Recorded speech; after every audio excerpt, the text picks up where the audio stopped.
Hey, I'm Mel Crafting and welcome to my YouTube channel.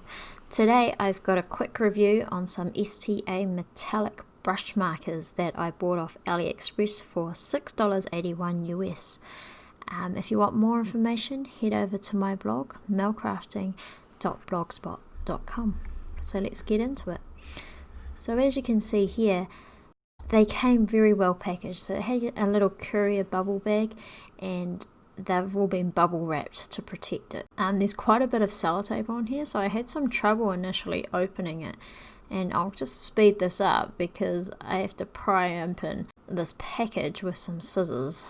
At the end of the day, the package came perfectly to me undamaged. So I've taken one out. Here you can see it's got printed in gold, metallic brush and STA with a barcode. I'll take the cap off. You can see it's a fineliner brush, so very good for detailing. And the cap sits on the back of the pen, quite a tight fit, so I need a bit of force to get it off and to put it on. Let's get them all out and bring in a piece of black cardstock. I'm just going to do some quick swatching here and tell you the colours. So that's a black metallic. You can kind of see the sheen in that. And then there's a blue metallic. It's a lovely blue oceany colour.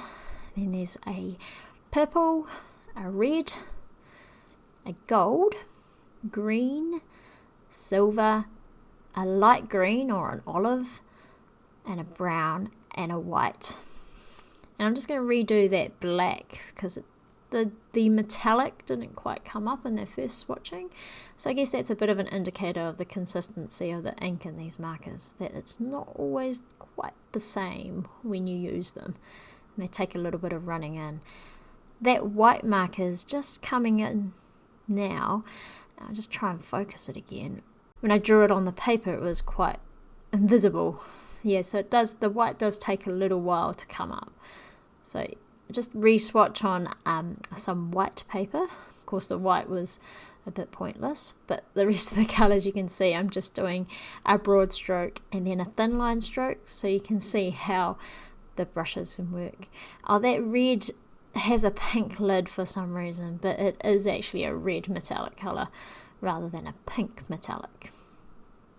So as you can see, the colours come up fine on a white piece of paper, as well as the black cardstock as before, and the sparkle and sheen of that metallic ink shows up as well. Now, for all those calligraphers or lettering artists out there, I'm just going to try my hand at doing a few basic brush strokes so I could see how well or how easy it is to write with these brush markers. So I'm not really a lettering artist or very good at calligraphy myself, but you can see that even a beginner could use these. I did find this green quite difficult to control the brush and get those thin and thick strokes happening, so I did try a few pens to see if they were all like that, but it didn't seem like it.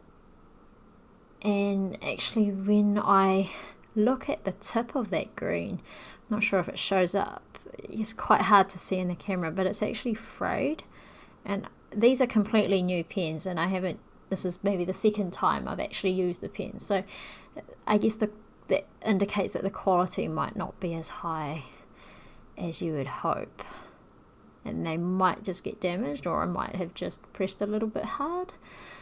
So yes, the tip is a bit delicate and you do need to look after them a little if you've got a heavy hand. Now here I wanted to try it out on a different type of surface. So here I've just got a plastic acrylic block and I'm doing some basic brush strokes to see how this ink performs on it. You can already see that it's not really holding its line as I've drawn it. The ink is bleeding out and running away from itself. But I did actually find the brush itself was quite easy to control on this type of slick surface. So that was quite fun to write with. Just to make sure that it wasn't just that one pen, I decided to take the black metallic marker, brush marker, and try a broad and a thin line stroke with that. But as you can see, it bled and ran all over the place as well. So overall, these markers are not really suitable for using on a slick surface like plastic or glass. Paper is fine, like on the black cardstock and the white paper I tried them on, they were perfectly fine. And for a beginner set of brush markers, they are perfect, and the price is perfect. You can see now that that white has come up a bit brighter now that I've given it some time to dry or set. But I would have liked that white to be a lot more pigmented and a lot more bright and vibrant. It's pretty much my review on these STA metallic brush markers. One of the things I really like about them is the variety of colours. For the price, I mean $6.81 US is pretty reasonable price, and I love the plastic case it comes with. It means it's got somewhere to store the markers, and it protects the markers, and it's really sturdy. Overall, I would probably buy these markers again if I wanted brush markers, and the metallic sheen comes up quite well, especially on black paper. Definitely wouldn't recommend it on a slick surface, but otherwise, as an entry-level metallic brush marker, go for it. I would definitely recommend buying these. If you would like more information on this, please head over to my blog, and thank you for watching.